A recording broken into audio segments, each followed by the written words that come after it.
अस्सलामुअलैकुम नाज़रीन, वॉल्यूम 162 के पार्ट 1 में खुशामदीद। नाज़रीन, इस एपिसोड का आगाज 3 महीने के बाद होता है, मतलब कि पिछली एपिसोड और इसमें 3 महीने का गैप दिखाया गया है। यला कुआ के करीब से उस्मान साहब अपने कबीले के साथ आगे बढ़ रहे होते हैं। काफिले में बच्चे, मर्द, औरतें, भेड़, बकरियां, सामान, हर एक चीज मौजूद होती है। आगे बढ़ते हुए उस्मान साहब कहते हैं, आए माशाल्लाह हमारी मिल्लत। याला कौवा तक समुंदर के किनारे पर तुर्कमानों के खेमे होंगे। आज अहम दिन है, वक्त आने पर बोरसा को जरूर फतह किया जाएगा। फिर मंजर पलटता है और उस्मान साहब, उरहान, सरदार करसे और सिपाहियों के साथ खेमे में मौजूद होते हैं और नक्शा देखते हुए कहते हैं, हमें इस बात का यकीन है, अलबत्ता अगर हमने मुहासरे के दौरान कुस्तुनतुनिया से आने वाली हिमायत को ना रोका तो हम फतेहयाब नहीं होंगे। कोनूर कहता है, हमें मुहासरा करके हर तरफ से आने वाली इमदाद को रोकना होगा मेरे हुजूर, हमें रास्तों को महफूज बनाने की जरूरत है। तो उस्मान साहब कहते हैं, मुहासरे से पहले यूरोक्लर, अरमोतलो, चिनारजक और यलाकवा की हिफाजत को यकीनी बनाना होगा। फिर उरहान से पूछते हैं, उरहान क्या गुंदो साहब के सिपाही यलाकवा में आबाद हो गए? जवाब में उरहान कहता है, वो यलाकवा की हिफाजत को यकीनी बनाने के लिए अपना फर्ज अंजाम दे रहे हैं। फिर कोनूर कहता है, हमारे कुछ सिपाही अरमोतलो में हैं। यह सुनकर उस्मान साहब नक्शा देखते हुए कहते हैं, ये जगह जहाँ हम अपने खेमे लगाएंगे फिलहाल की शक्ल में बंद होना शुरू हो जाएंगी। इस तरह बोरसा का मुहासरा शुरू हो जाएगा। तो जेरकुतय नक्शे पर हाथ रखते हुए कहता है, हम जमीन पर तमाम एहतियात बरत रहे हैं, लेकिन उनके पास समुंदर अब भी मौजूद है। तो उस्मान साहब कहते हैं, हम मुहासरा जारी रखेंगे, करासे भी आपको बहुत कुछ करना पड़ेगा। तो सरदार करासे कहते हैं, ये मेरे लिए शर्फ की बात है उस्मान साहब, ताहम हमने कैतलान हमलों में भेड़ों की एक बहुत बड़ी तादाद खो दी है। हमारे बेड़े बाज़ंतनी भेड़ों को रोकने के लिए काफी नहीं होंगे। उस्मान साहब कहते हैं, अगर ये आसान होता तो हर कोई बोरसा को फतह कर लेता। तो उरहान कहता है, अलाउद्दीन साहब भेड़ों की कमी को पूरा करने के लिए करासे सरजमीन पर पहुंच गए हैं मेरे हुजूर। वो लोहार और लकड़ी के कारीगरों को अपने साथ ले गए हैं। यह सुनकर उस्मान साहब कहते हैं, बेहतरीन बेहतरीन करासे साहब, हम समुद्र से आने वाली हर तरह की इमदाद को रोकेंगे और यहाँ का सारा खजाना करासे कबीले का खजाना होगा।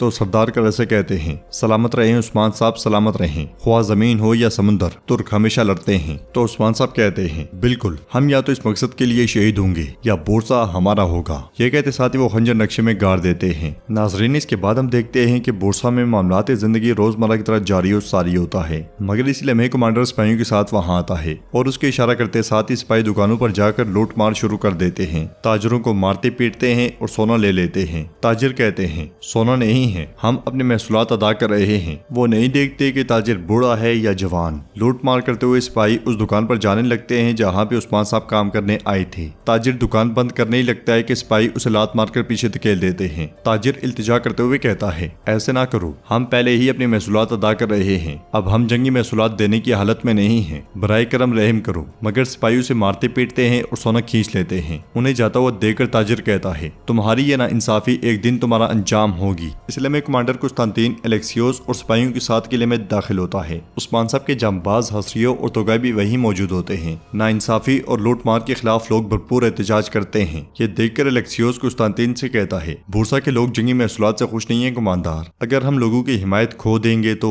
कुस्तांतीन उसकी बात काटते हुए कहता है, लोग जाएं जहन्नुम में, मैं यहाँ शहंशाह से इजाजत लेकर आया हूँ। यसू की भेड़ें या तो अपनी ओन देंगी या अपना गोश्त। उस्मान बोरसा पर हमला करने से पहले कुस्तुनतुनिया के साथ हमारे राब्ते मुनक़ता करने की तैयारियां कर रहा है। अगर ये बाहिफाजत निकलना चाहते हैं तो कीमत अदा करेंगे। फिर लोगों को खामोश करवाकर एक आड़ू दिखाते हुए कहता है, तुम सब इस रसीले आड़ू को खाना चाहते हो, हाँ? ताहम जान लो कि इसका हैरत अंगेज जायका आड़ू की गुठली से आता है। ये कहते साथ ही वो आड़ू मसल देता है और गुठली निकालते हुए कहता है, ये अंदरूनी हिस्सा बाज़ंतीनी फौज है, तुम यहाँ हो क्योंकि फौज यहाँ है, फौज चली गई तो तुम सब भूखे मर जाओगे। तो एक ताजिर कहता है, ये चोरी है, क्या तुम हमारी जान भी ले लोगे? फिर दूसरा ताजिर कहता है, कुमानदार कुस्तुनतीन हम पर रहम करें, मेहरबानी करके रहम करें, हमारी तिजारत तकरीबन खत्म होने वाली है। फिर तीसरा कहता है, आप तिजारत खत्म कर देंगे, ऐसा ना करें। यह सुनकर कुस्तुनतीन को बहुत गुस्सा आता है और वो कहता है, कोई रहम नहीं, जो भी इस रसीले फल को खाना चाहेगा मैं उसके दांत निकाल दूंगा। ये कहते साथ ही वो घोड़े से उतर जाता है और वहाँ मौजूद अवाम को कत्ल करना शुरू कर देता है। जुल्म की इंतहा हो जाती है। वहाँ मौजूद बच्चे, औरतें और लोग भागने शुरू कर देते हैं। हसरियों और तोगाई भी एक तरफ निकल जाते हैं। बाज़ंतीनी सिपाही सिपाही बच्चों पर भी रहम नहीं करते और उन्हें भी मारते चले जाते हैं।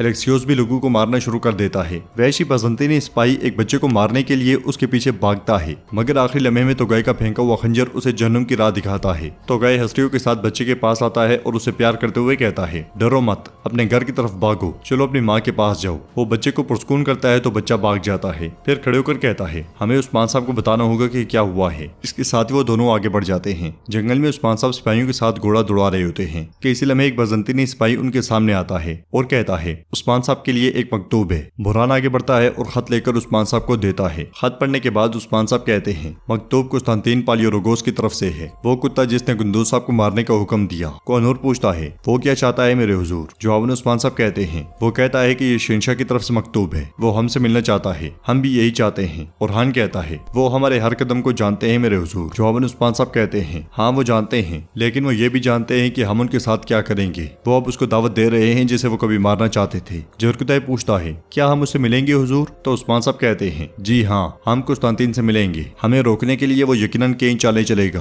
वो दर हकीकत हमें मारने की भी कोशिश करेगा। अलबत्ता मैं गुंदूज साहब का इंतकाम लेने के लिए बुरसा की फतह का इंतजार नहीं कर सकता। मैं बुरसा की फतह और अपने दुश्मन कुस्तांतीन का फैसला करूंगा। यह आदमी इतना घटिया है कि मेरा दुश्मन भी नहीं हो सकता। और हाँ, तुम और मैं बुरसा जाएंगे। तवील अरसे से होलोफेरा की कोई खबर नहीं है। हमें ये जानने की जरूरत है कि वो क्या कर रही है। इसके साथ ही वो सब आगे बढ़ जाते हैं। बुरसा के बाजार में लाशों के ढेर लगे होते हैं। कुस्तांतीन एलेक्सियोस से कहता है, रहम एक बहुत बड़ा झूठ है, उसका वाहिद हल एक तेज तलवार है। उस्मान ना आया तो उसका सामना मेरी तेज तलवार की धार से होगा। तो एलेक्सियोस कहता है, ख्वाह वो आपकी दावत कबूल कर ले, वो आपके साथ कोई मुआहदा नहीं करेगा कुमानदार कुस्तांतीन। जवाबन कुस्तांतीन कहता है, मैंने उस्मान से मुआहदा करने के लिए नहीं बुलाया, बल्कि इसलिए कि मैं उसे जान सकूं और मैं पहला मौका मिलते साथ ही उसे मार डालूंगा। यह सुनकर एलेक्सियोस कहता है, अगर उस्मान बुरसा में मर गया तो हमारी इज्जत बर्बाद हो जाएगी, लोग हमें बुजदिल कहेंगे। तो कुस्तांतीन कहता है, शर्फ ये एक अहमकाना लफ्ज है। फिर उसे दबोचते हुए कहता है, जब उस्मान शहर की दीवारों को तबाह करेगा तो ना शर्फ बचेगा और ना लोग। इसके अलावा मैं उस्मान को महल में नहीं मारूंगा, ऐसे लगेगा जैसे लोगों ने उसे मारा है। अब वक्त आ गया है कि मैं अपनी प्यारी कजन होलोफेरा से बात करूं, जिसे मैंने कई सालों से नहीं देखा। फिर मरी हुई एक बच्ची के पास बैठते हुए कहता है, मैंने जब उसे आखिरी बार देखा था तो वो एक छोटी सी बच्ची थी। तो एलेक्सियोस कहता है, वो अब बच्ची नहीं है, अब वो तेज दिमाग के साथ एक होशियार खातून है। जवाबन एलेक्सियोस खड़े होकर कहता है, देखते हैं कि क्या वो अपने दिमाग से रिश्तेदारों की खिदमत करेगी या बकरियां चराने वाले चरवाहों की खिदमत करेगी। चलो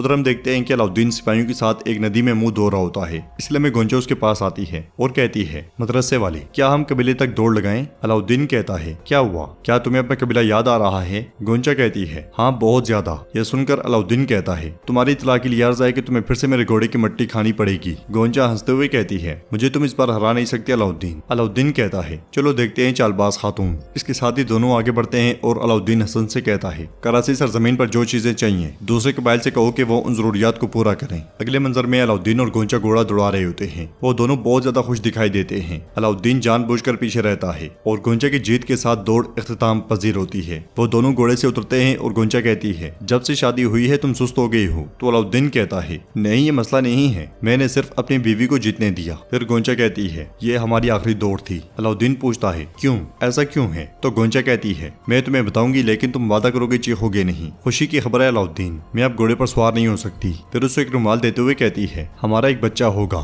यह सुनते साथ ही अलाउद्दीन बहुत ज्यादा खुश होता है और कहता है, हमारा एक बच्चा होगा। यह कहते साथ ही वो गोंचा को गले लगा लेता है। फिर उसे उठाकर झूमते हुए अल्लाह अल्लाह कहने लग जाता है। वो बहुत ज्यादा खुश होता है और कहता है, मैं बाप बनने वाला हूँ, अब मुझे क्या करना चाहिए मेरी गोंचा, मैं क्या करूँ? मैं जाकर अपना मुंह धोता हूँ। ये कहते साथ वो भागकर मुंह धोता है और एक बार फिर गोंचा को गले लगा लेता है। तो नाज़रीन, इसके साथ ही एपिसोड भी इख्तिताम पजीर होती है। अगर आपको वीडियो पसंद आए तो वीडियो को लाइक करें, चैनल को सब्सक्राइब करें और बेल आइकन पर लाजमी से क्लिक कर दें। इंशाल्लाह मिलते हैं नेक्स्ट वीडियो में। तब तक के लिए रखें अपना और अपनों का बहुत ज्यादा ख्याल। अल्लाह निगहबान।